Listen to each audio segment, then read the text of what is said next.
বাংলাদেশের হয়ে বিভিন্ন সময়ে নেতৃত্ব দেয়া ১৫ জন অধিনায়কের সঙ্গে মতবিনিময় সভা করেছেন বিসিবি সভাপতি ফারুক আহমেদ। কয়েকজন ডিজিটাল প্ল্যাটফর্মে যুক্ত হয়ে দিয়েছেন নিজেদের মত। সাবেকদের সঙ্গে লিটন দাস, মুমিনুল হকরাও ছিলেন।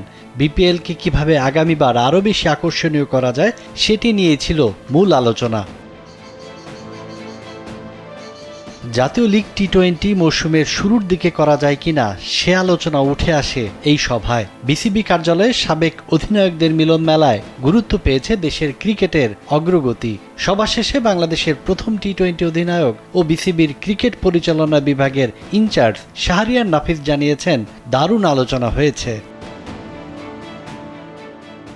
বিসিবি সভাপতি হিসেবে দায়িত্ব নেয়ার পরই ফারুক আহমেদের সামনে বড় চ্যালেঞ্জ ছিল বিপিএল আয়োজন করা। খেলোয়াড়দের পেমেন্ট নিয়ে দুর্বার রাজশাহীর টালবাহানার কারণে এবারের আসরে নানা সমালোচনাও সঙ্গী হয়। এছাড়া ভালো মানের বিদেশি খেলোয়াড় না আসাতেও আন্তর্জাতিক মঞ্চে খুব বেশি প্রভাব বিস্তার করতে পারেনি 11তম আসরটি। আগামীতে তারকা বিদেশি ক্রিকেটারদের অংশগ্রহণ নিশ্চিত করতে পরের বিপিএলে শুরুর সময় কিছুটা এগিয়ে আসতে পারে বলে জানা গেছে। সাজ্জাদ খান, কালবেলা।